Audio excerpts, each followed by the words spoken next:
Hi, everyone. This is Ali Hussein Kassim of Ali Talks Tech. Today, I have a super interesting gentleman to speak with.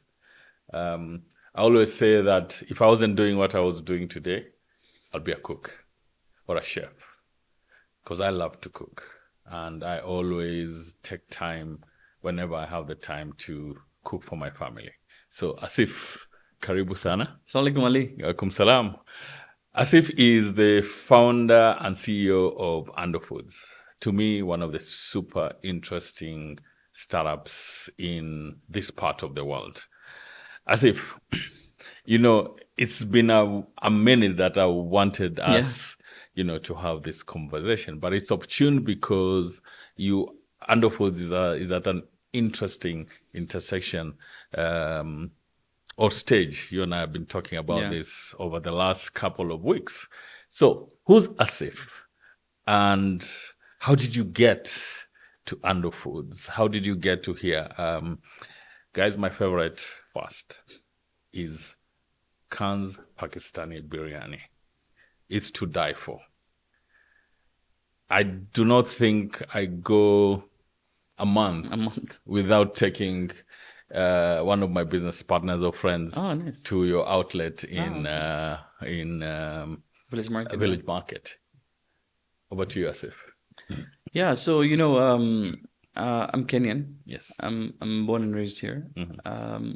My father was also born here. Okay. My grandfather was not born here though. Okay. My mother is from Pakistan. Okay.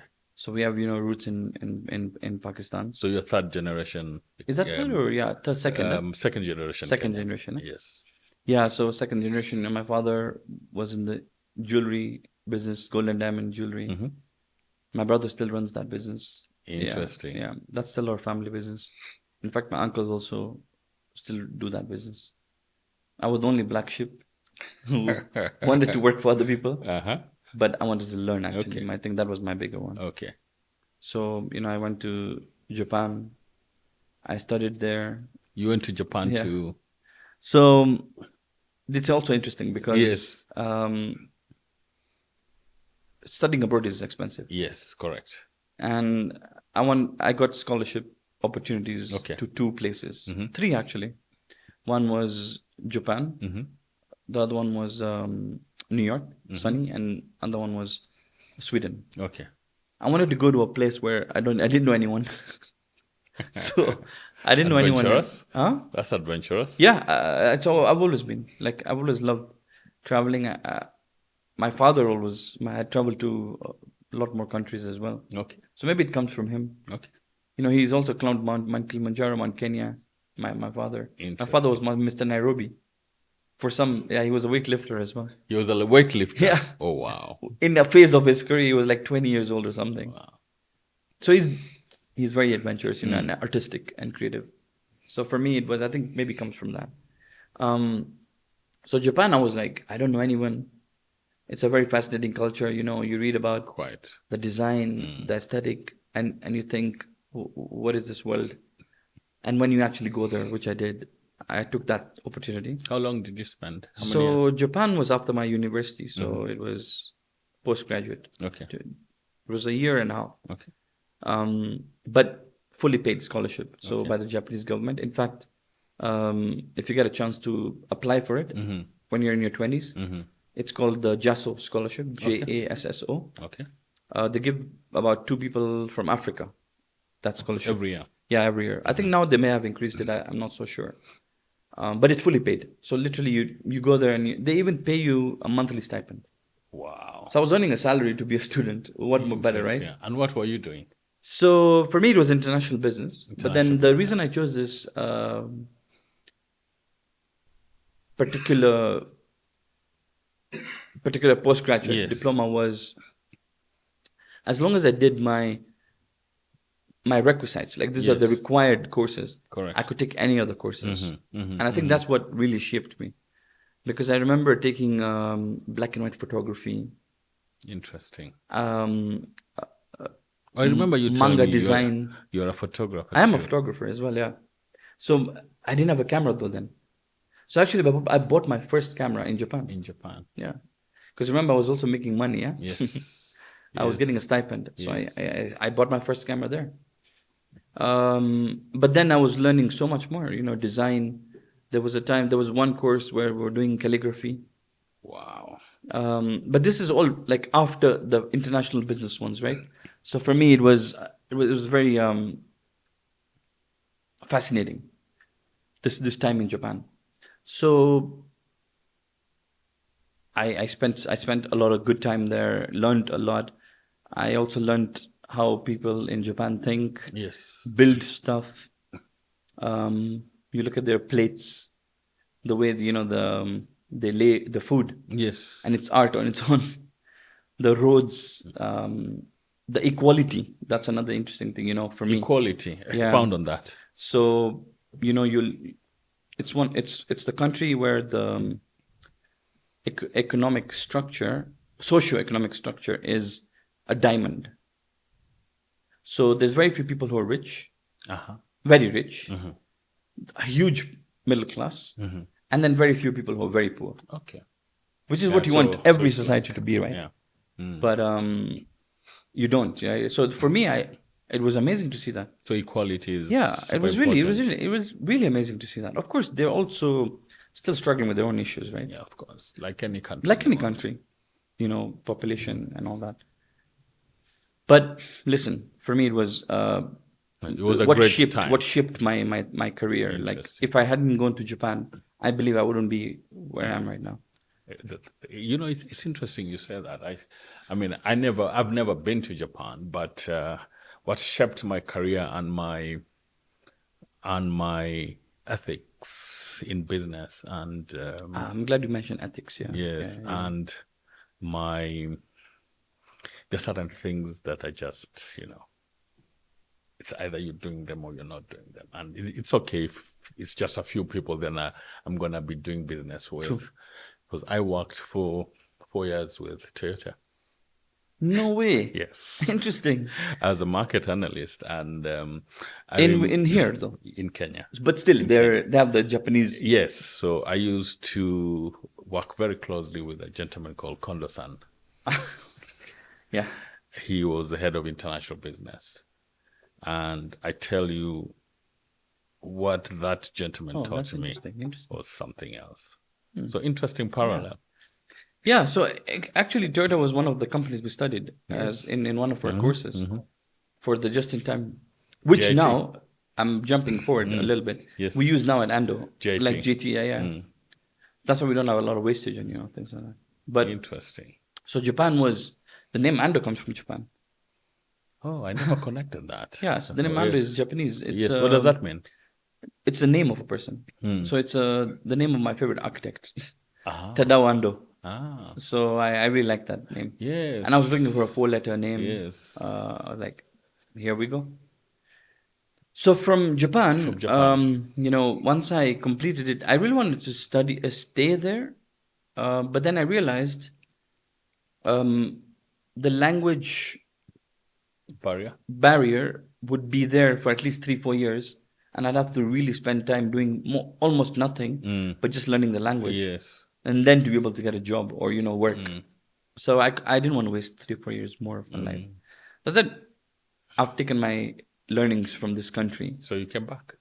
And I came back. And then I worked, I got a job at Kenya International Film Festival. Interesting. Yeah, to organize some directors' workshops. Yes. I didn't get paid for it, man. It's like... I still haven't gotten paid.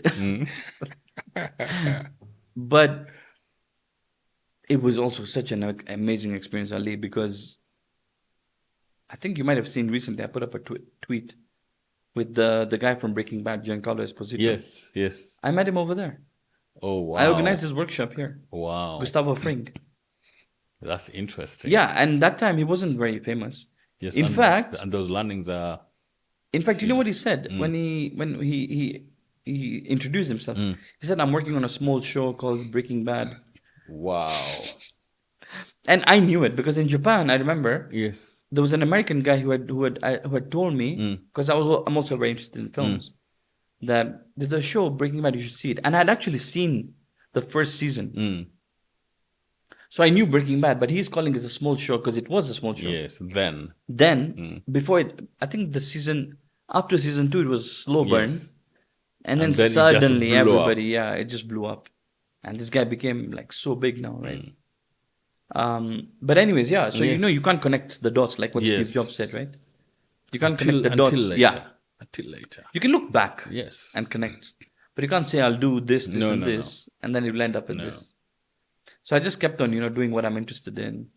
And then, of course, I needed to work as well. So Yes, I you got... needed to earn some money. And my degree was finance. So the first job I got was in a bank, Gulf African. Wow. How was that? With all due respect to the bank, Yes, it was yes. boring for me. Like, it wasn't for me. It wasn't for me. So how long did you last? 9 months. 9 months. Because the job was, they gave me a list of 100 clients and said you need to increase revenue by 1% from these guys. They're taking loans, and also deposits. So I was By like 1%. a salesman. Yes. But it was called relationship manager, Yes. Yeah, so that was a very interesting job for me, because guess what, Ali? Even now, I meet like some, like this on Babadogo especially. Yes. Because my branch was in Muthaiga. So Babadogo, all those industries, they all know me as this guy from Gulf African. Oh, wow. Up to today? Well, some people still. Like, I met this guy Amazing. in Dubai just Yes, recently, like yes, 2 weeks ago. yes. And he's like, are you still with Gulf African? I'm like, I don't know where to Whoa. start now. I'm so far away from Gulf African. But he remembered me as that. Wow. And he saved my name even still as Asif Gulf African. Amazing. So imagine, like these CEOs, big directors running like big industries. I got to learn, but it wasn't for me, this job of selling. Of course, later you want to realize you're always a salesman. Absolutely. So it was good experience anyways. But then I was also bored that, I wanted to do something interesting. And I started on Twitter. I started writing, blogs about like innovations from the developing world. And then at that time, Scan Group was starting up a digital arm called Squad Digital, which you'll know. I know. The whole industry, right? Absolutely. And then it was, I think, Kamal, a guy called Kamal. I know Kamal very well. And then, but he hadn't been able to grow the business. So they brought in some guy called Gaurav. Remember Which Gaurav? also, Gaurav also, Yes, right? I know Gaurav. Then Gaurav saw me on Twitter. And he's like, I love your blog, man. Like, can we meet for coffee? And I still remember we met at Art Cafe. We had coffee. And he offered me a job right there. What? And I'm like, I don't know anything about marketing. Finance background. But it's like, look, you're very interesting, So we need interesting people. And then we'll figure out the rest. That's all. That's it. I said, okay, but I need to get this much salary. He said, yeah, no problem. Well, You asked for your salary. Yeah. And he didn't argue. We didn't argue. Did you wish that you had doubled that number? Yeah, man. Yeah. Because later on I realized, you can only jump salaries when you jump jobs. Absolutely. Because when you're at a job, you'll only earn 10-20% every year, or something like that. So I even when I was the business unit head, later after 3 years, I was still making such a low salary. And guys in my same position were making like triple the salary. Yeah, but that's the other thing that goes to talk about ethics. I'm sorry to bring this up. No, that's so true, man. You see, companies and business owners need to understand and appreciate the value of people. The fact that I've asked for a low salary and I've pushed myself and you can see my value, and then people on the same level are earning 2-3 times the salary. How do you sleep with yourself? You can't. It's impossible. How? I mean, and then when a guy is leaving, that's when you want to bring. The minute somebody is about to leave, you've lost him. You've lost already him or her. Wow. For me, Gaurav was an amazing guy. Like, I still respect so much. Respect. And he taught me everything. He gave me the opportunity to learn. For 6 months, I don't even think I was doing any work because I didn't know what to do. You were just learning. I was just learning. I would go with every pitch with him. We won so much business, but he was him doing all the work, Later on is when, then I started working and growing. So it wasn't him, because this company was structured in such a way. Yes, of course. I mean, we all know, yeah. So, know. but again, the experience was amazing. Like, I got to work then, own my own P&L. So I started understanding, how a business is run. Yes. So you're family a business, businesses, yeah, you're are a run business differently. unit head at that Yeah, time. I was business unit head. And then, Towards the end, yeah, because for almost a year I was the business unit head. Kenya Airways, Yes. Safaricom, Equity Bank, Heineken, Dettol, Durex, all these, interesting clients. We'll work with Coke as well. So yeah, amazing experience. You can't get this kind of experience Correct. everywhere. But then again, equity was also an issue. So they wouldn't give you equity.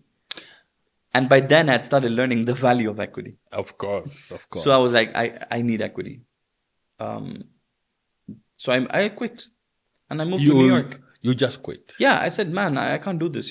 I need to do my own thing. You quit. Wait a minute. You quit and moved to New York. Yeah, but I should say this. Yes. When I was working, I'd started building my photography career. When I was working. All right. I would leave work at 5-6 p.m. At night, I would be with Mutua Mateka, climbing buildings, taking photos of Nairobi. What? Yeah, me and Mutua, we did all this photography that you see of Nairobi right now. Wow. It's me, him, and there were so many other people. We called ourselves the Night Bandits. And we would not ask for permission. You just We'd find ask your for way. forgiveness later. So, Wow. yeah, we were doing all this amazing photography. Ali, I think you should actually see some of my photography on Instagram. I'm going to. Really, I think it's like, because even clients started paying me. I remember... clients started paying you. Like Coke. And I can share this screens with you. No, still I was there. Still working at... Still working, but then because of conflict of interest, then I would only take on those that where I was not managing myself, right? Yes, of course. Some Chinese walls. Yeah. So, in fact, I'll maybe share some screens with you when the recording goes out. You can put it and show. Sure, absolutely. Like I would be dangling on a building in town, probably even like Lone House, and with my 2 feet, and I put the dangling. So just with my feet. Whoa. Over here. And then I would hold a can of Coke with my name on it. Yes.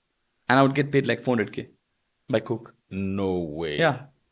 So because this was like a daredevil, Yes. Who's climbing buildings and, doing all this stuff.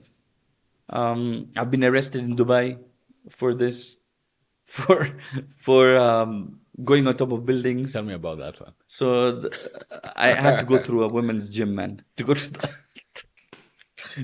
the rooftop. And this is a Muslim country. And it's not as tough, but it's not as tough as, other countries. Yes. But still, But then the best thing is you ask for forgiveness, right? Yes. So you say, I'm sorry, I didn't know. I was just taking some photos, but I knew what I was doing. Yes. And they let you go. Yeah, of course, yeah. Because you're not doing anything dangerous, right? You're just taking photos. Yes. When they see the photos, they're like, okay, this guy's just taking photos. Yeah. But then you don't do it again. Of course. So you just do your one thing. Of course. And then you're gone. Yeah. Yes. You can see the photos I've taken. Yes, I would love to. When I've also been arrested, the ones I took.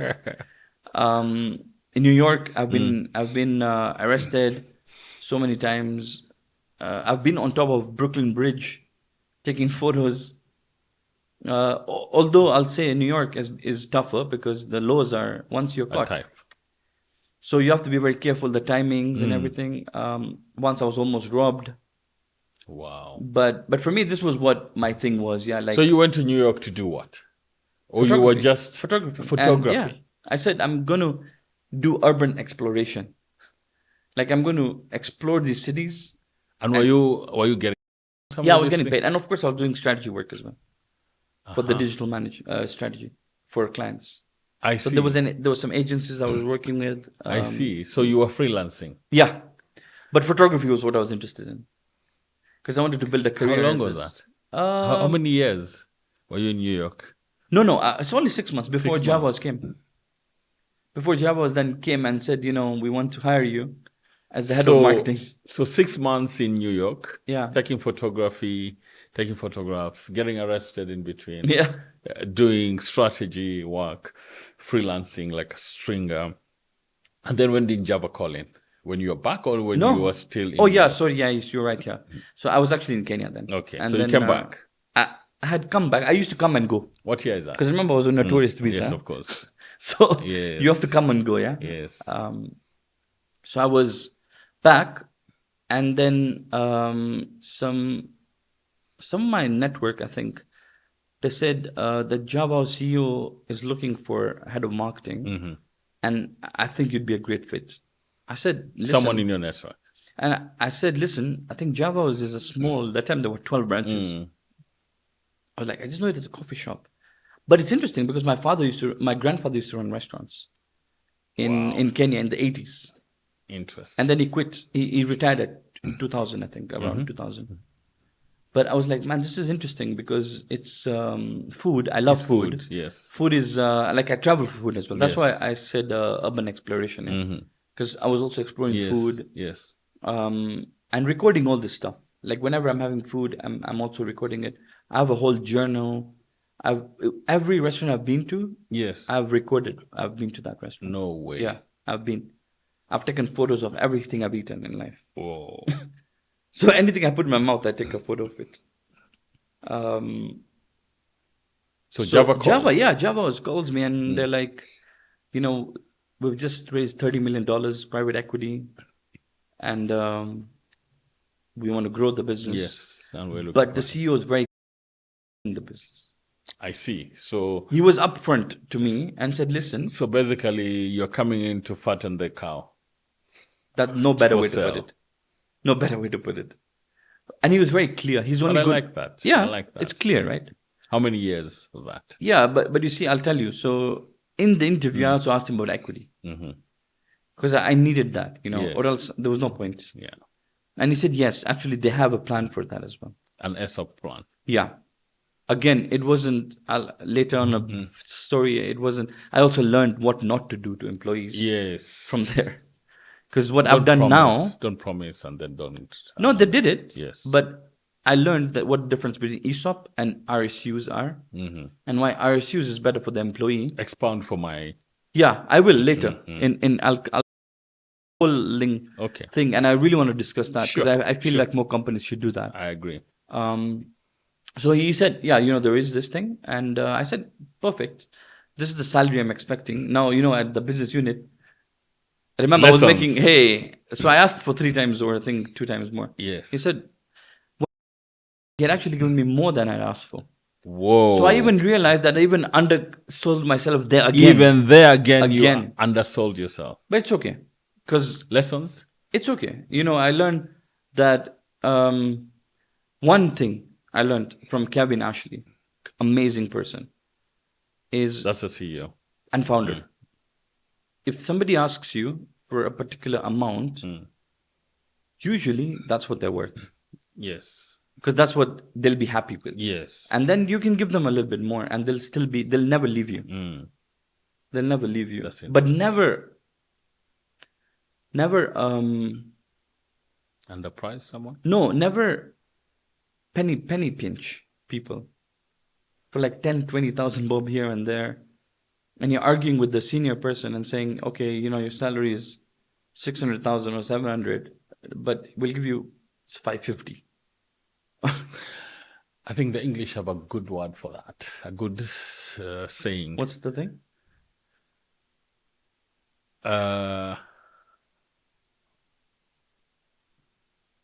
Penny rich, pound foolish. Yeah, that's a saying.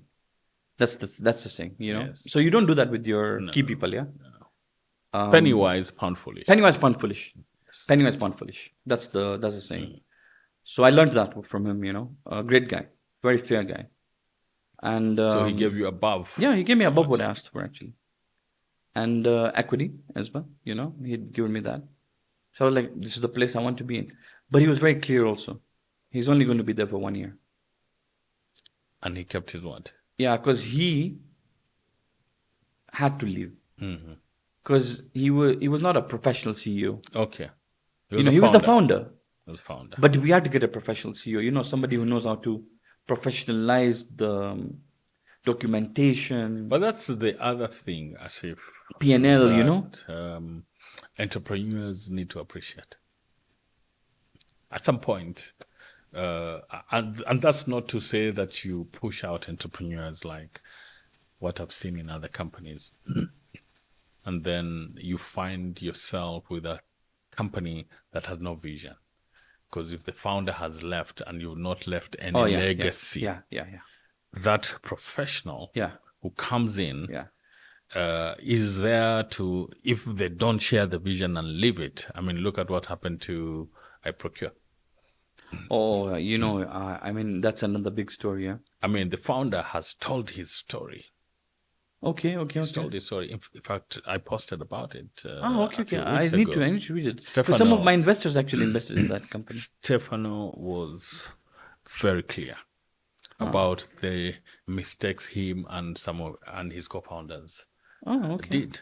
But he was also clear that his investors pushed him Interesting. to step aside and bring in professional management. CEOs or what, and then it closed. And then Run down.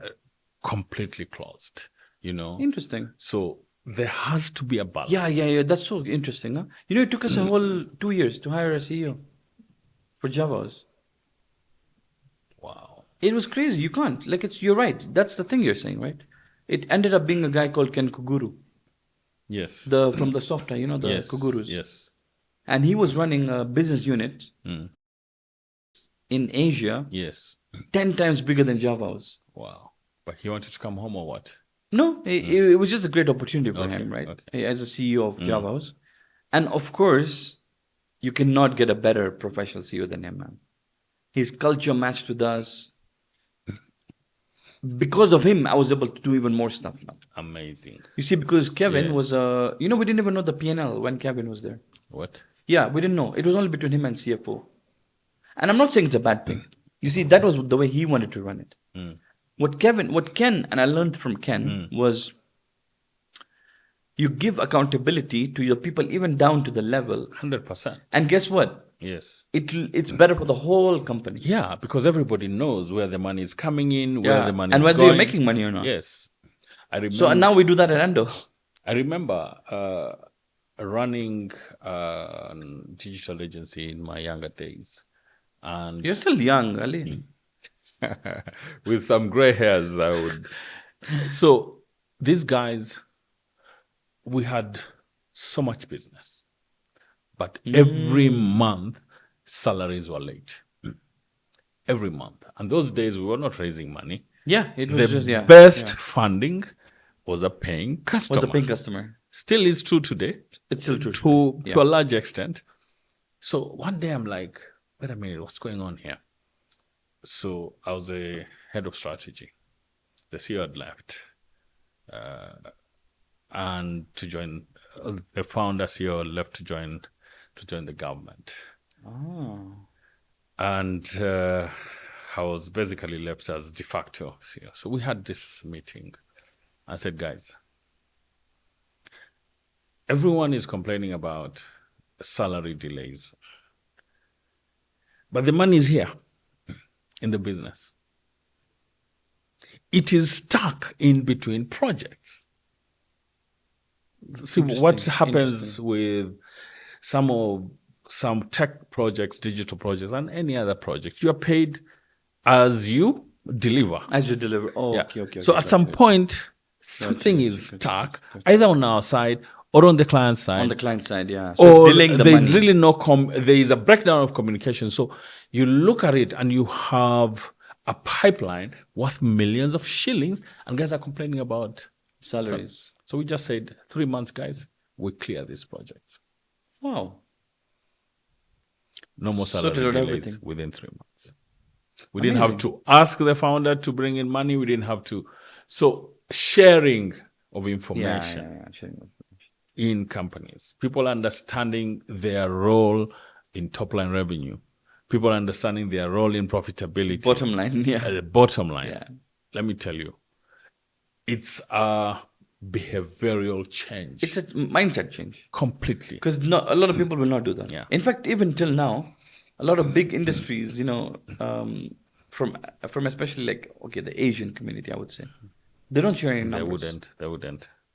And also not just that, even like family, I'm saying, families That's run true. businesses, they don't share these things. But I said, no, sorry, at Ando we were doing Yes, that. But yes. Ken Kuguru Open came that in up. and said, listen, guys, you're going to know how much your branch is making. What is your food cost? What is your packaging cost? We're going to open it up to you. And then we're going to reward you if it does well. Wow. What a change. Mindset change. It changed all of our mindset. Is what Warren Buffett would say, when the tide goes out, Yeah. you will know who's been swimming naked. Oh. So basically, That's really the bottom line. That's not. It was really fundamental, even for me. Yes. And I think Ken and me, we worked very well together because I was around 29, 30, and I was the youngest in the management team then. As head of marketing. As group head of marketing. Group head of marketing. And Ken, when he came in, he was, I think, 40, 41. Wow. So me and him, we gelled a lot. Yeah. And we understood the role of technology. Like, I'll give you a small example. Yes.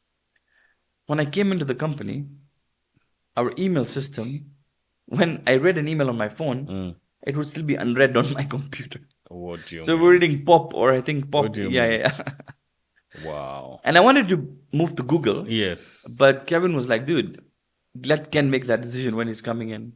Yeah, because Ken made that decision on the first day. He's like, dude, what is this? What is this? Yes. So I was almost, because of my squad digital transformation of businesses. Correct. I was also starting to do this stuff. Tech evangelist for the company. There I launched the feedback system. That's a good place to be, marketing and tech. Eh? Yeah. What better? Then I launched the feedback system with M Survey. Yes. With the Louis Majanja. Yes. He was the CTO. Yes. He built an amazing product. I wish I owned some IP in it, because it was our idea. Yes. But he ran with it, man. And it was such a big hit for them, that product. Then I launched. So that led to guest relations, customer support. Yes. Set up that team, trained that team, because that was also my big passion. Yes. Thing. I'm very passionate about customer support. Yes. Some of the best. I can see that at Ando's. I mean, I'll tell my audience my experience with Ando's Soon. even before I knew you. True. Yeah. Before you. I think you also told me a little bit. Yeah. Customer support for me is I think what would differentiate us from all different 100%. companies, right? So at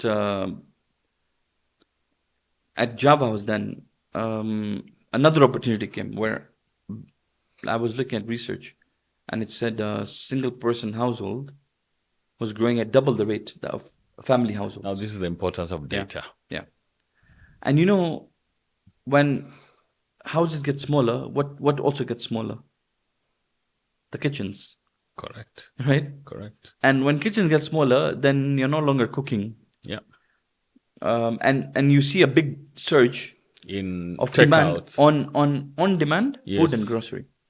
And this has happened everywhere in the world. It has happened on demand food and grocery. Yeah. You'd see a surge as soon as you see houses becoming smaller. You'll also see a big... So you're saying our households are becoming smaller? They are. Double the rate. You're getting more single person households. Really? In Nairobi, yeah. Double the rate. What? Yeah. What does that say about us? Well, that's another story for Yeah, but it's day. urbanization. Yes. Basically, it's urbanization. So now you're not growing horizontally, you're growing vertically. Yes. That's why you see all these apartments, right? Yes. Of course, we don't also know another story about apartments and with this, the government and everything. But yeah, basically you'll see apartments like more verticalization. Okay. So what was the impact of that? Yeah, there's a big demand for on-demand, but we were not doing any delivery. You were not doing any delivery. We were just doing dine-in and pick-up. Pick up, expand on that. Pickup I is call, you call, yeah, you I call, call, and then I come and pick up. yeah, you come and Okay. pick up, or you send some. Okay. Even that time there was some few riders here and there. You just come and pick up your food, and you take it. Or like in especially in branches where we had offices, Yes. they would just order, and then the manager would go and take it up, or Okay. send a waiter or something. Okay. That's basically pickup. 7% of our revenue was coming from pickups. 7% coming that from time. pickups. Okay. So most of it was dine-in. So 93% was dine-in. Yeah. And no delivery. So I was like, we're losing a And then big when opportunity. you close at what, 9 or 10? Yeah. That's it. That's it. You close. And anyways, Java was not known. So in the restaurant business, there is 3 parts. Okay. Day parts. They're called day parts. Breakfast, lunch, dinner. Okay. We made 80%, 90% of our money In up day until packs. in lunch and breakfast. Lunch and breakfast. Okay. We were not a dinner spot. Of course, because you're mostly business people. Yeah. Yeah. So we're not a dinner spot. So we said, okay, let's trial this, and everyone was against it. Trial what? Food delivery. Everyone was against it because we don't have packaging, we don't have this, I said that's the problems, even I know. But let's solve it, right? We'll fix it. Finally. So who was your support? Ken.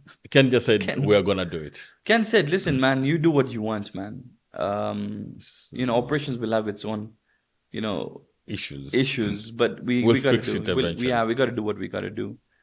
So he overrode everybody. He's a CEO, but then of course you have to sell that to the board. He knows how to sell Yes. to the board as well. So basically, what you're saying is, at some point in corporates, out with democracy, in with guided democracy. Guided democracy. And Ken was very good at that also, diplomacy and making sure. I was not very good at it. I think I made a lot of. You're like, guys. Yeah. F it. Now I'm different. But now I'm different. So I learned also. It's about the age. Don't worry. I was very young. Yeah. It's about the age. And I was like, why how can you guys not think about this? Thank you. Literally. Look, everyone was against me in a way because I was the one wanting to do stuff. Yes. And then everyone was relaxed. They were doing. Yes. You're doing okay. You're doing well. Course. Actually, you're doing We're not doing just well. So guys, it ain't broke. Why fix it? Yeah. But I'm like, no, we need to do, or I feel we need to, because also I'm energetic, right? No, I feel you, Asif. I used to bang heads with the regulators in this country and tell them off. And tell them, I'll say things guys will say, no, you did not say that. I said, no, I did. I'm on this roundtable for the Kenya Economic Impact Report. Yes. That's happening next week. Yes. I'm going to be the roundtable discussing how this technology on food delivery can actually impact the country in a bigger way. Yes. I think that'll also be interesting to see. Great. So then you launched. At Java House then finally I got a buy-in because. So Ken came back with board approval. No, it happened because Jumia Food. There was a guy called Duncan. Mm-hmm. He had built a very successful Jumia Food business in Rwanda. Yes. Profitable. It was the only profitable business. So, across the Jumia food ecosystem. Across the Jumia thing. Wow. It was the only profitable business unit. So they brought him to Kenya. He's Kenyan, but they brought him back to Kenya and said, "Listen, we wanted to build this for Kenya." And then he came to me and I said, "Dude, you've come at the right time.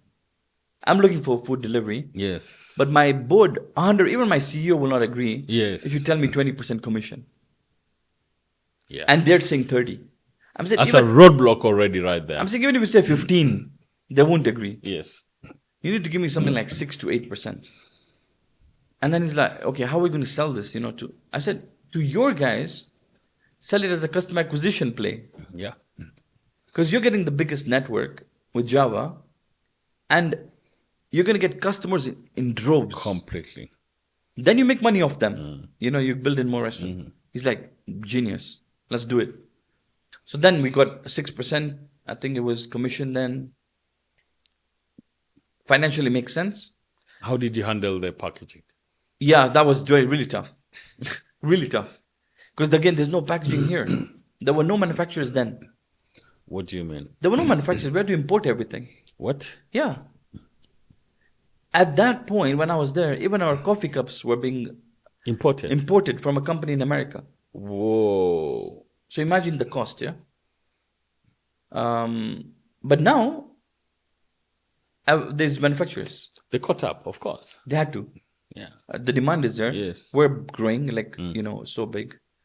I love your packaging, by the way. Yeah, thanks. Now, like, we've even gotten them to improve their standards. Yes. Because, like, listen, or else we'll buy from China. Because your packaging, I mean, today I don't even need to move the food No. I can eat inside that box. Yeah, inside the box. Great. So back to... So then we launched it in one branch. I still remember it was Orbit Place.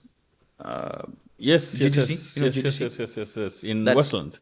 Yes. Mutiti Road. Yes. And it became 16-18% of revenue first month. It was such a big hit. Orbit Place. Yeah. Wow. Now suddenly everybody's eyes are opening.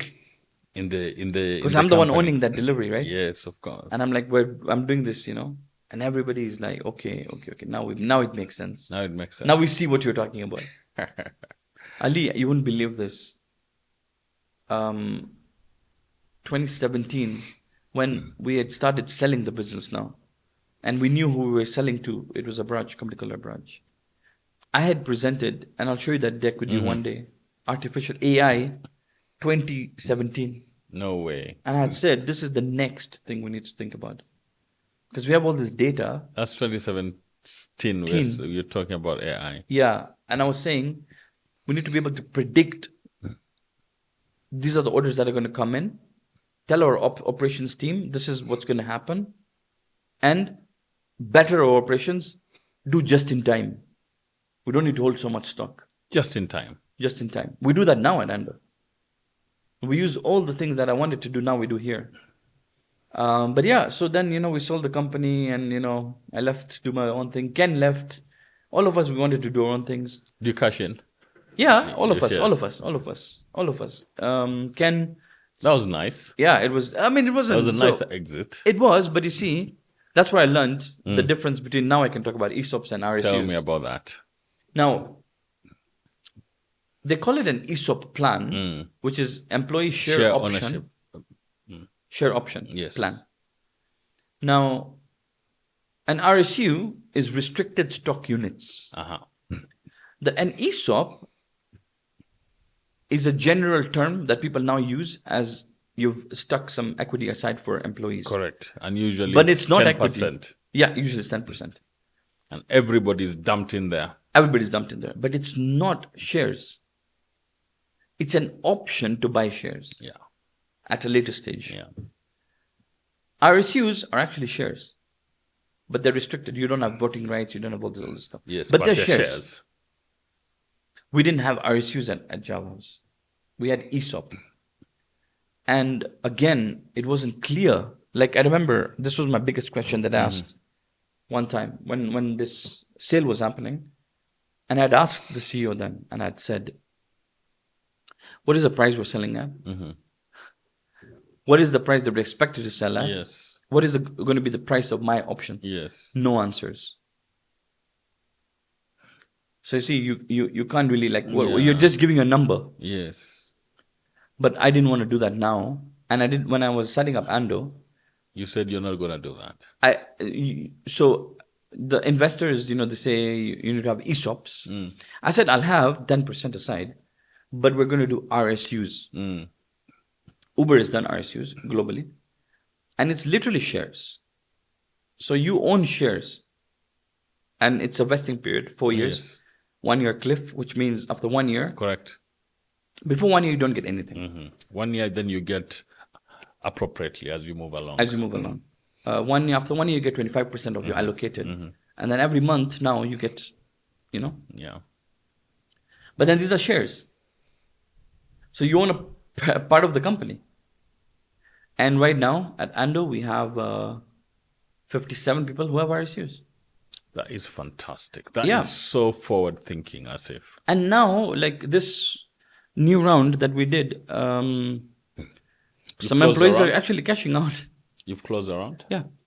Is that a what? Series A or Series B? No, Series A is next Series June. A is next. So Yeah, this is June. pre-Series A. Pre-Series A. And some employees are starting to cash out. All, that's 57. But not all the shares. Yes, some. Like some, apart. Guys want to see whether this thing is real. And in Kenya, like I'll give you an example. I've been fair. We give it even to stewards. People who are cleaning our floors. People who are making chefs, cooks. Wow. Some people don't even speak English. You've given them RSUs. Yeah, in fact, one chef, I still remember, and I know I was even speaking to him as I was coming from the office. He still hasn't signed that document. Do you know why? He's like, I don't know what this is. I don't know what I'm signing. I told him, listen, don't worry. I'm not going to be unfair to you. Utaona pesa. That's it. That's all. Then you sign. Oh, wow. Yeah, it's that okay. Is generous. So then what happens is, then as we do the first thing, now it's been 4 years at ANDO. It's been, in fact, we're celebrating our 4th year now. 4 years at ANDO's. Yeah. So now, time is always something that we push. And I see my executive director telling me I have a few more minutes left. I'm going to ignore him. I'm going to ignore him. So we continue talking. Yeah. Yeah, because after all, I'm the boss, right? I say when it ends. Right? It's been already that long, huh? Yeah, it has. Wow. Look, and we've not even started. Can you imagine? Look, this has been an interesting conversation. So ignore what I've just said. Okay. Let us continue talking. These RSUs are very important for me. They're close to my heart because I've been involved in the tech ecosystem for the better part of some of the guys here probably were not even born. Yeah, true. No. And I mean, look at the network, right? Like absolutely. Even the people you connected me with. Absolutely. So, look, I mean, I think it's very important that some of these stories are actually told. Yeah. And so guys have cashed, some of them have cashed out. They're going to. We're getting the funds in for that. Congratulations, soon. By the way. Agreements are done by the lawyers. We paid for the agreements. Yes. We're now looking at the tax implications, making sure people don't have to, Yes, of course. It's not going to be it's not a small amount. It's 10, 20 million maybe worth of money that we're giving back. Wow. To the employees. Yeah. Amazing. And including some early investors. Like we'll probably be exiting them also. Okay. So let's talk about the transition between Java. Yeah, sure. And ANDO Foods.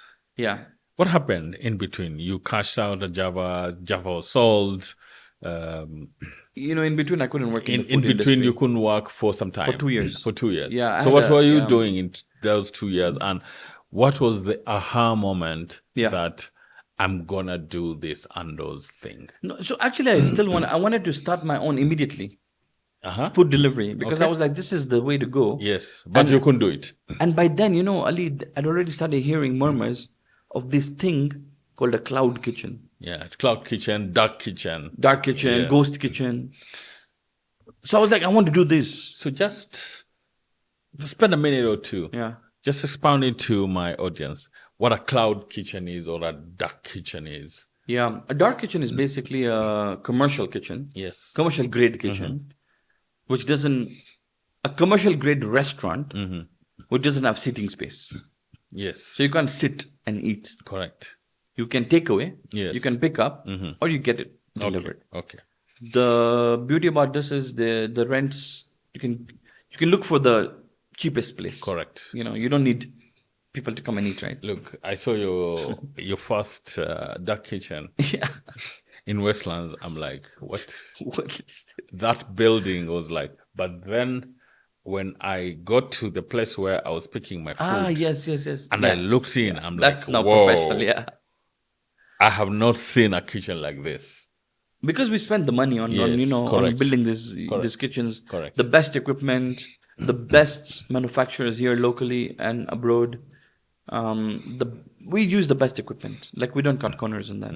Because then eventually that results in good quality food. Again, you look at the history, my history, it has always been craftsmanship, Japanese. Yes. That whole handmade That's what concise. Yeah. So So 2 then, years you couldn't work. But I went back to what I'm really passionate about, right? Photography.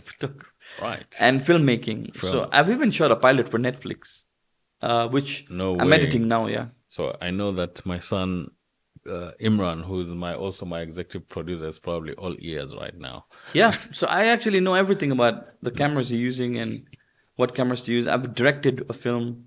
That's interesting. I've directed big budget productions. Like those 2 years, Ali, I've seen serious money. Because the brands here, they're not spending serious money. Correct. We were doing projects for like Pakistani brands, some from Italy, some from England. And these guys, like for example, one time we took over Lamu. 70 people crew. I was the producer. We're the producers. Yes.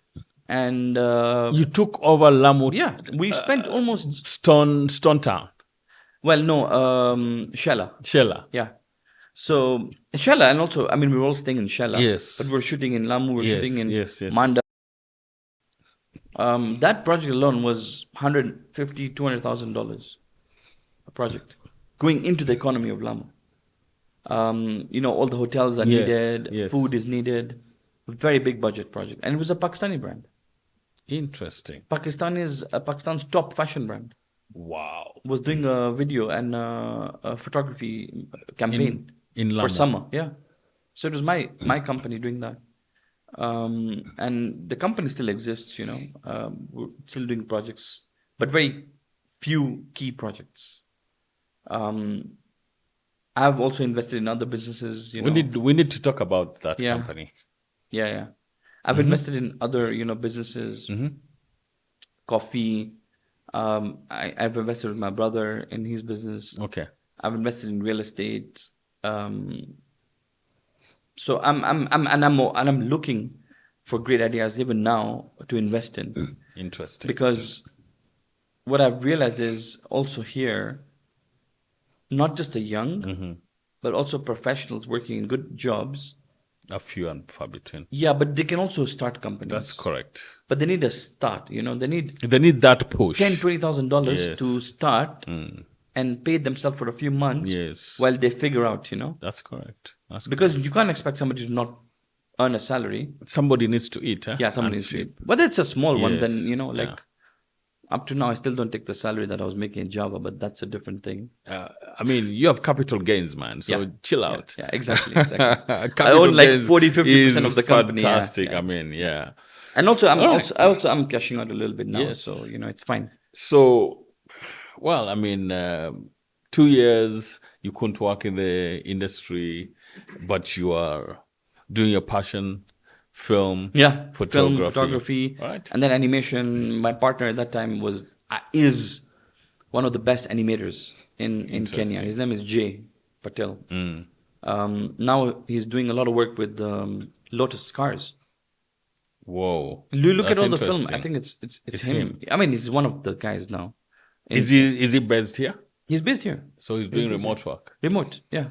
I mean, I don't. That is a dream job, right? It's a dream job. But again, it's made for those kind of people, right? Yeah. Who like being in front of a computer. Absolutely. For 24/7. 24/7, literally, So, ANDO Foods. Yeah. Now we can. Let's talk about ANDO Foods. Look, let me, the first time you and I actually met and had lunch. Physically. You told me this amazing story about how you started ANDO Foods in your mother's kitchen. Yeah. I mean, it's a stuff of legends. We hear guys starting tech companies in the garage. Oh, yeah. You start your food tech business in your mother's kitchen. In my mother's kitchen, yeah. And I remember you shared with me the WhatsApp advert. Yeah. I'll share with you again. Yes. I have it. I still have it. Oh, you still have it, no? Yes, I still have it. So, Ali, I'll tell you this. You hear the stories of America, the garage, and you say, okay, these guys had privilege and all this stuff. Yes. But listen, what I think is that makes us stop. Like, okay, we don't have a garage. Or doing. Like, we don't have a garage. So now what are we going to do? Yes. But we have a kitchen. We have homes. this. We have this. Even if it's a rented home, Yes. it's still a something. space. It's still a space, right? So it's fine. They're living. They have their own, journey. Absolutely. We have our own journey, right? Absolutely. So I said, listen, at that point, it was January 2020. COVID. COVID, not yet. Before COVID. Yeah, before COVID. COVID Just was before. March. Yes, just before. So I had already started piloting this thing. Mm-hmm. And I had met a guy called Vineet, who's now my co-founder. And he had launched Uber Eats in India. Okay. So he had a lot of experience, building businesses from ground up as well. And he'd wanted to do this. He was working with Jumia, but he couldn't find the right people or person to work with. There are partners or co-founders, yeah. And I was looking for somebody to, Like him. on the operation side. And I was like, somebody who gets building logistics, not food. Food, I'm there. Even now. Yes. I'm still the foodie, It's not about that. Yes. So he had to move back to India. And we had started testing, like this is what we could do. And I'd said, we could do salads. Because I knew one chef. And I was like, okay, we'll build a menu together. We built it together. And I was very excited about it. Then COVID came. I was like, oh my God, now we're stuck at home. Wow. Now I can't do these salads because, I don't have that experience. That's correct. But so what do I have experience in? My mother's biryani. So your mother's biryani. My mother's biryani is the best biryani man in Nairobi. It's better than Khan's, by the way. But that's where it comes from, right? That's where it comes from. It's the same recipe. But you see, mother's love, touch, No, absolutely. You can't beat it. You can't.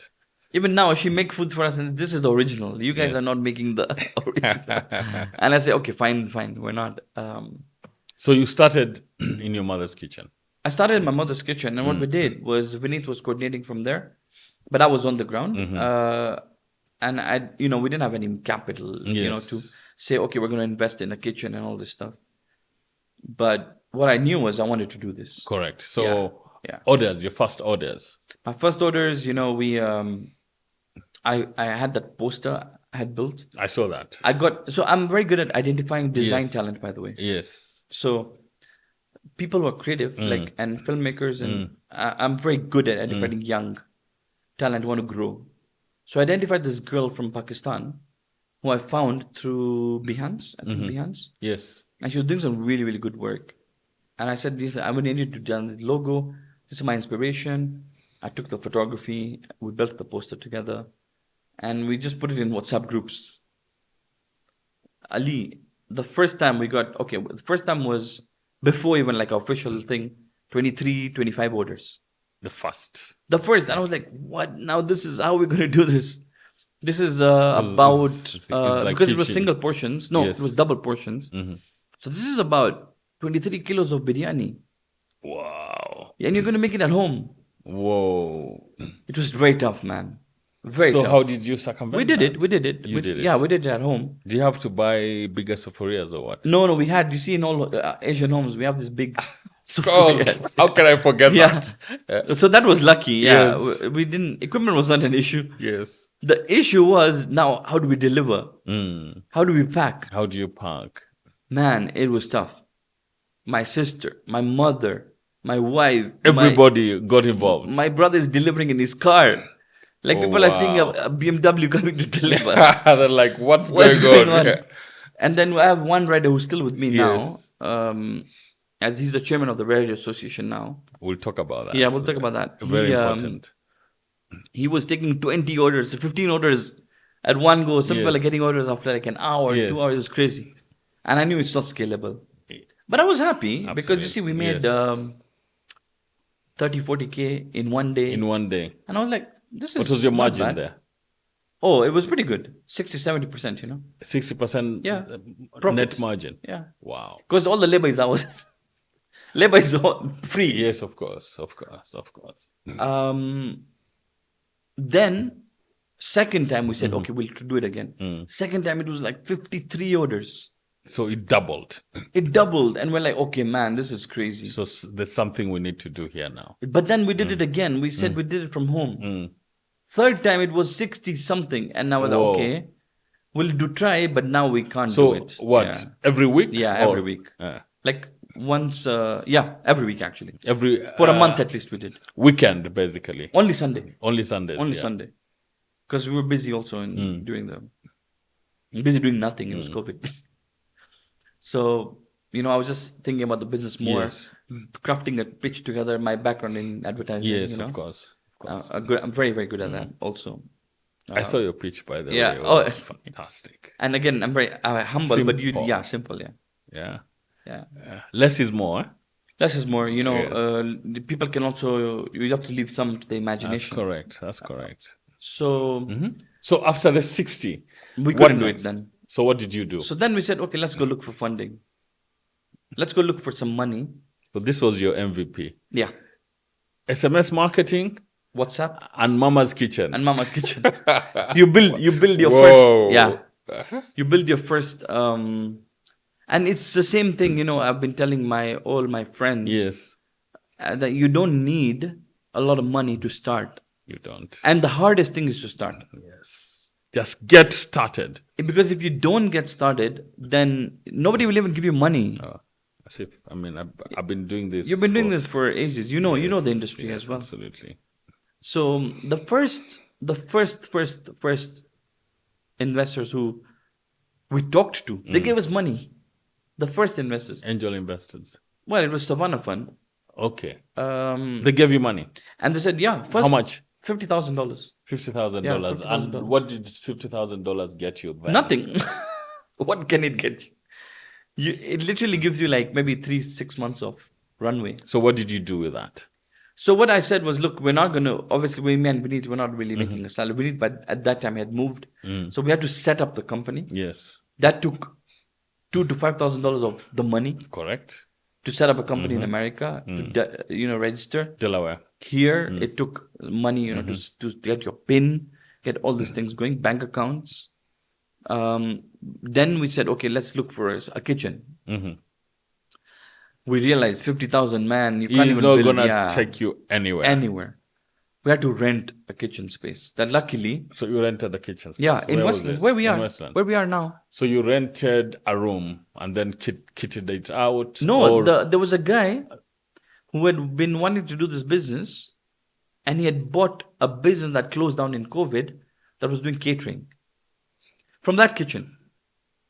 So it was a fitted out kitchen, and then he renovated a little bit. Luck meets the prepared. I'm telling you, it was just luck. But you see, we couldn't afford the whole space. Yes. So we only took literally half the size of this room. Whoa. And we said, we're going to do biryani from here now. But you had some equipment. Yeah, equipment was there a little bit. Like even the burners, man, they were not really. So that serious was burners. what, 4 years ago? 4 years ago, 2020, October. First few months First week, we sold only 11 orders, man. from 63 Imagine. at home. Because now, it's hard to okay, now we're structured where two chefs, one head of innovation who's still with us, Neela. She got all the recipes from my mother in my mother's language. Yes. And then translated it for the two chefs. Whoa. And it took us 2 months to even perfect that. That's where the delay also lies. Okay, I see. And then still wasn't that great. So we didn't put too much money in marketing. We said, man, the product is not there yet. It's not there yet. So we built it. Anyways, we did it. We sold 11 orders in the first week. And that was just Khan's Only. Pakistani biryani. And it was only 3 biryanis and 4 drinks. Okay. Second week though, it tripled. To 12. No, from 11 it went to 30 something Okay. orders. Yes.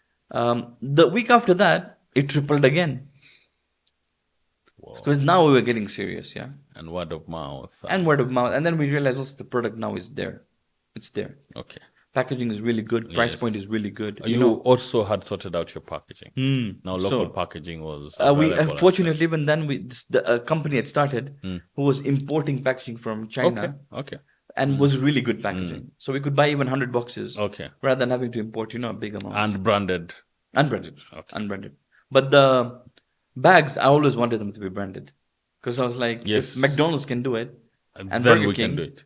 then Khan's will do it and will be known as those guys, who can brand their bags. Correct. So we look like a big business, but we're a very small You're business. very small. Positioning, very important. Then we had sleeves over the biryani boxes, Yes. like a gift box. Yeah. Would give a dessert and raita with it. The And it halwa. was 1,200 bob for 2 people. A Not kilo bad. biryani. Not bad. 600 bob, not bad. No, not bad at all. So we kept on, man, like doubling, kept tripling at every it. week. Every week. Every week. And then finally, so over time, then now we realized logistics is a big issue. Then So how did you solve for that? we had to build our own You logistics. build your own logistics Yeah, so with riders. Yeah, with our own riders. So at you know what the MVP was? Pen and paper. So how do you dispatch orders? Yes. Pen and paper. You start somewhere. Yes, absolutely. Then you move to WhatsApp. Yes. Then you move to Google Sheets. Absolutely. Then you And move, then you move build to- your own. Yes. And then even then, you don't need to build your own. You can use outsource. You can use open source code. 100%. Use that. 100%. And then finally, at some point, like now we have our own tech team. So you built your own tech team. Now we built our own tech team. We have our own very, very solid technology. So, look. So we just to interrupt, we kept on building brands, Yes. I was gonna come to that. building infrastructure, Building infrastructure. kitchens. Now that same kitchen we were renting, Yes. now we own it because we took bought over. it. Yeah, we took over. Okay. They were not even paying rent. Who we were renting from, They are not paying. they were not paying. So we talked to the landlord and said, "Listen, we can take over." And you took it over. We The took it whole over. space. The whole space. In fact, now we own 4 times the space now. You've expanded. Okay. That same place, we own about 4,000 square feet. So from biryani to 9 brands now. 9 brands now. Yeah. How All our did own. that happen? Was it planned? Was it serendipitous? It was planned because it was also a personal problem. I couldn't get good biryani. Yes. Now I can. Now you can. I couldn't get good pasta. Now Now you I can. can. I couldn't get Thai food. Now you can. Swahili, Now you can. Indian, Now you can. burgers like smash burgers I could only get from Five Guys in America. Now we do it here. So 9 brands 9 brands. in one kitchen. Yes. That's the model. That's the model. Sounds to me like the Tower of Babel. How do you work that out? I mean, what are the logistics and what is it? This same chef is doing Italian 1 minute, the next minute he's doing Pakistani biryani, the next meeting he's doing Delhi curry, the next meeting he's doing smash burgers. Smash burgers, Dude, man, how do you get that done? Think of it Yes. like you've seen cars being built, yeah? Yes, Anybody can build a car, right? That's correct. Especially if you're on the assembly line. that's correct. Why? Because you're just assembling. Yeah, because all the The light has infrastructure been is in built. place. You're just putting it there. Yes. Same thing, right? So that's what you're doing. That's what we do. So we have a central production where a lot of the components are done. Oh wow. And then we try to keep so we try to make it easier for any decent chef Sure. to be able to put things together. Yeah, to put things together. And then to have some customizations. But I think one of the things we're known for is our quality. It's freshly made. I cannot. You see, I we cannot heat. dispute that. We don't just say I'm a okay, customer. So yeah, Ali, thanks. We don't just say Ali has ordered a curry. Okay, heat it and we give it to him. No, it will take time. That's why it takes time. We take 7, 10 minutes, 15 minutes even to make an order. We're okay with that. Our customers are okay with that because we also communicate that. That's correct. It would take what for me I find super interesting is that when I order, whether it's on phone, online, or WhatsApp, nice. I'll be told it would take between 40 to 45 minutes to Yeah. deliver, depending on where you are. Yeah, thanks. Yeah, that's exactly what we're told. And you know me, I'm an equal opportunity offender. Yeah. Every time, once in a while, I've called you and told you, dude, I think they've missed that time. that chili thing. Yeah. Oh, yeah. That cut Yeah. chili that makes that biryani. Yeah. What happened? What happened? And you fixed it. Yeah. So, of course, now what we've realized is we've hit a demographic in Kenya where we are providing really good value Yes. at an affordable price. Correct. And you can have it in different ways. Yes. Whether you're at office At home. or at home, or you just want to pick up also. Yeah. Or now we even have some locations. In fact, we're opening some more locations where you can go and sit and eat. So what locations you have? I know the Westlands one. I know the one in... NSK? Do you know the one in Nairobi Street Kitchen?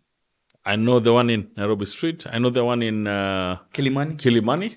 Village Market? Yes, that mall is owned by a friend of mine, by the way. Which one? Peter.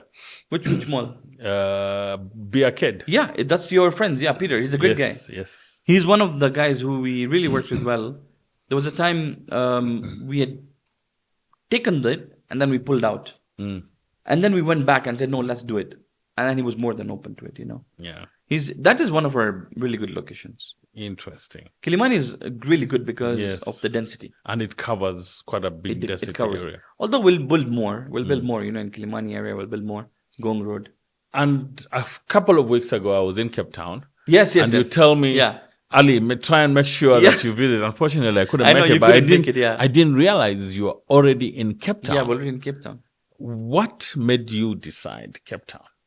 Ali, when, as you grow the business, you realize that my ambition is way more than what I think the current market can sustain.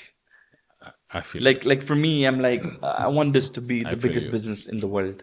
Yes. But I want to build it from Africa. Yes. How do I build it from Africa? From Nairobi. So Nairobi is just a start. Nairobi is a small start. In fact, even Nairobi, we're just scratching the surface. Even Nairobi, we can still be so big. 10 times at least from what we are right now. At least. So what's stopping you? Nothing. We're doing it. You're doing it. Yeah, now. we're doing it. With the right funding. Every year with the right funding, every year we're growing, triple or 4 times the size. Every year? Yeah, every year. You're growing 2-3 times? Yeah. Or 3-4 times? 2 to 4 times. 2 to 4 times? Yeah, 2 to 4 In the last 4 years? Yeah, every year. Wow. And that's crazy if you think about it. No, that's absolutely crazy. What took Java House, for example, 10 years to do, we're doing it in like 1 year. Oh my. And now we're scaling at a certain scale that you will not be able to see very often. So now one of your most important things is to look for the right partners to partner, especially when it comes to capital. Capital, because you don't want investors from hell, eh? Like, I don't have anyone on the board of directors. I'm the board. So that has to change very quickly. It will change, especially when we're going for the Series A. Yes. Of course, governance is very important. Governance is super important. And I think that's something that we'll also discuss, outside. Absolutely. You would need... see, one of the things as entrepreneurs that we don't like is we don't like to be told or to be questioned. Yeah.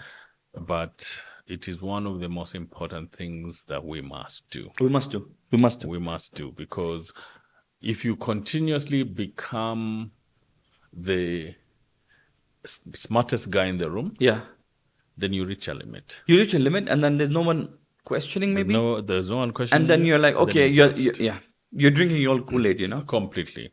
And that's the worst kind of drink to. Yeah, in fact, you want people to push you a little bit. Absolutely. Like, why not going faster now?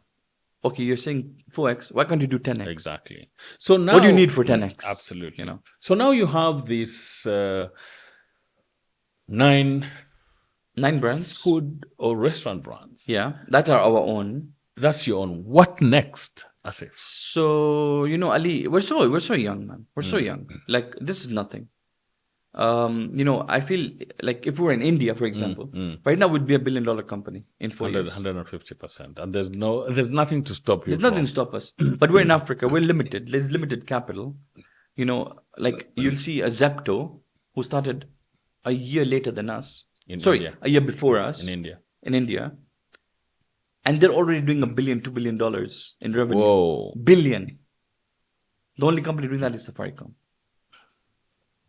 So we're not the same market size, yeah.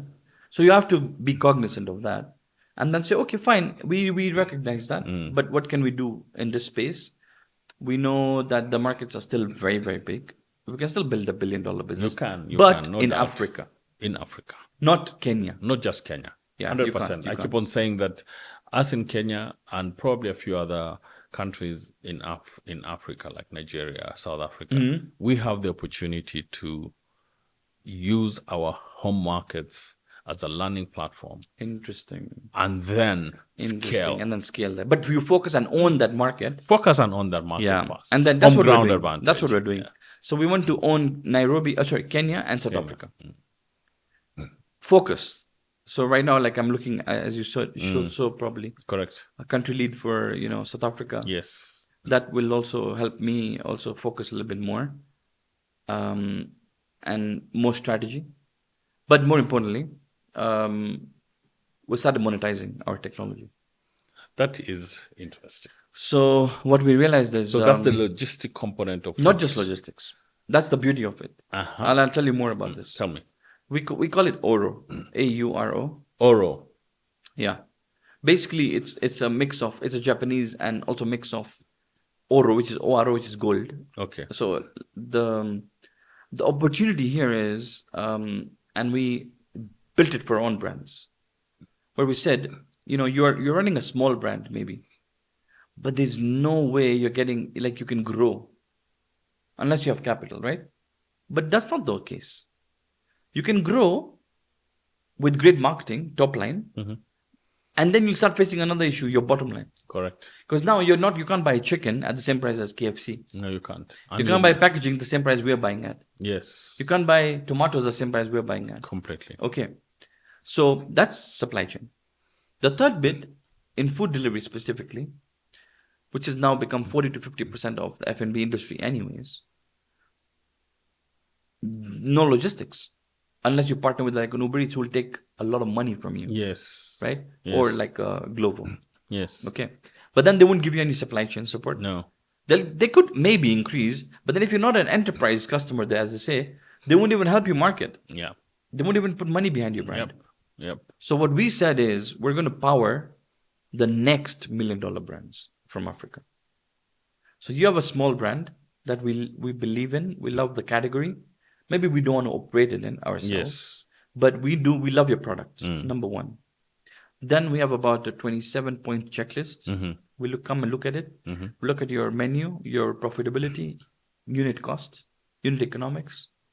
And we say, listen, I think this can be really big. Based on these data points. Wow. We work out the numbers, we tell you the commercials, and we help you.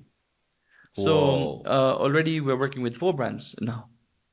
And then one is a sushi brand. You use your kitchens? No, they use their own kitchens. They use their own kitchens. They have an existing business. I see. But they're not making enough money. Okay, so they're looking at... They're not making enough bottom line. And they're now looking at expanding through we'll help you expand deliveries. also. I'll come to that point also. Like let's say you want to go from 1 kitchen to 5, we'll help you. Because we have the infra as well, right? But on the sales side, we help you with the data analysis. We help you with marketing. We become basically, we are your marketing. That's gold, team. if you don't mind my using that word. I agree. Because like this sushi brand we're working with right now, I won't give you the exact numbers, but like... It's already an existing business. Yeah, it was already an existing... I'll give you some numbers. Like on delivery, they were doing $1,000 a month. Now they're doing like 20 times with us. Whoa. So imagine his delivery business has become from bigger $1,000 to $20,000. Yeah, well, I won't do the... Like, yes. You do 20x. 20x. Wow. So, because... so, imagine he's doing more now on his delivery than he used to do on his dine-in. No way. And he's using his same infra. Same infra. Same labor. So no increase in labor, no increase in rent, but you have increase in revenue. Wow. Then we started supporting him on supply chain. We said, look, you're buying packaging at this price. Yes. We'll half it for you. You can do that? Because we could. We have the volume. We're already buying the packaging. But you see, he couldn't buy because he doesn't have the volume. He couldn't do it. So we use technology. He orders on our platform. The order comes in to our, and then it goes to the supplier. I would love to see that we'll show screenshot. Yeah, we'll show you. That's amazing. So that's it, man. And that's supply chain. We make a margin on top of it because, we're powering our tech, right? It's a win-win. Still, even with that margin, it's half the cost. Amazing. Then, now we're moving to other different categories like meats. So, if you're a restaurant that wants to buy chicken at this price, we'll get it for you because we already buy it at that price. You'll become like a branch of ours. And Ali, you know what's going to happen when you have a community of these restaurants? Yes. Everybody will be making money. The F&B industry pie will grow bigger. Our pie will also grow. So you are creating a food operating system. Thank you. In fact, that's the word we've used. So we're the operating system for your brand. Wow. For your F&B brand, Oro. And then on the logistics side, we take over all your logistics. When did you launch Oro? 3 months ago, stealth mode. It's still in stealth mode. How is it going? Listen, it's already 30-40% of our business. In 3 months? In 3 months. Top line? Yeah. And it'll be bigger than our current business in the next 6 months. No doubt. 100%. 100%. And all you're doing is leveraging on what you've already built. We built it. We needed it. That's genius, man. And now we're still going to keep on doing it. We're still building more kitchens. Genius. So that, tomorrow, Ali, you have let's say you have a small Swahili brand. Let's say, okay, we love it. We love the products. And we're like, okay, Ali, we'll help you scale from this. But also you'll run out of space, right? That's correct. We have kitchen space as well. You come, you can also rent it or give us your recipes. We'll make for you the food as well. We'll run your brand for you. You take a royalty. And then... You take a royalty. What? Yeah. You can do that? We can do that. But we have to really love your brand, yeah. And we have to believe it'll be $1 million at least in 6 months. At least revenue. Amazing. Guys, I mean, as you can see, this conversation can go on and on. But I want to wrap it up now. And again, as if 1 year from now, inshallah, we'll have this conversation again. Yeah, we'll see where we are. To wrap it up, what's next? So yeah, man, good question. I have amazing kids at home, including my nephew and niece. My nephew is like my son. Okay. And I have my own son and my own daughter. That's from your sister. My brother. Your brother. Okay. Yeah, my brother, the nephew. I really want to spend time with them. Of course, they're young. My son is 1. My daughter is 2. Okay. So you're a young family. They're born in ANDO. Post-ANDO. Post-ANDO. Yeah, post-ANDO. Yeah. So that's what I'm really looking forward to. Okay. And I have a 4th baby as well. This one. Coming in. ANDO. ANDO is the 4th baby. Of course. Which is crazy because you live and breathe this, right? Yeah. I had a great meeting just before this one. Yes. With the Oro team. Because we have an Oro team. And we're just looking at the numbers. We're like, this is crazy, this kind of growth. That's amazing.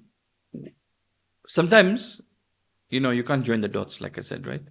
In fact, you need not join the dots. Because then you're pretending to pretend good, right? Yes. The dots will join themselves. And then you're like, oh, wow, wait a minute. Yeah. You just have to believe that you're doing something and you're excited about it. Keep doing it. I mean, for me to wrap this up about joining dots, you never know what happens. You never know. When I was first year student in uni, that's way back in wait for it, 1920s. No kidding. 88. Oh, okay. 88. Oh, okay. And I needed to add 1 unit. You know how it is. Yeah. I was doing business studies and I needed to add 1 unit. And what was available there and what sort of was interesting was secretarial studies. Interesting. You just added that unit. So I just added that unit. And I walked into this secretarial studies building, lecture room. And there were only two of us. Me and my good friend who passed away a couple of years ago, the late one, Nandirango. And we were only 2 men in that. Secretarial studies. Yes. And our friends were laughing at us. Yeah. What the hell, you guys? Because this is for... Anyway, long story short, 2 things happened. First, we had the last laugh because our friends now end of term were coming to us to print, to type out for them their assignments. Papers and yeah. Guess what? Yeah. We used to charge them. Yeah, you charged them. Yes. So you made money. That's number one. Number two, it opened me up to the technology. Interesting. Because when you're doing secretarial studies, you had a few hours every week in the computer lab. I was the only computer lab at Kenyatta University. Really? Yes. Isn't that amazing? That's amazing. So for me, to this joining dots thing, right? Like, if I told you now, and if anybody here listened to what I did, and did exactly the same thing, they still wouldn't end up where we are. Absolutely. Do you know why? Because Yes. everyone's journey is different. Everyone joins their dots differently. Differently. Asif, thank you so much. This has been a super great conference. Yeah, same. One of the very few podcasts that I am certain has gone over 1 hour.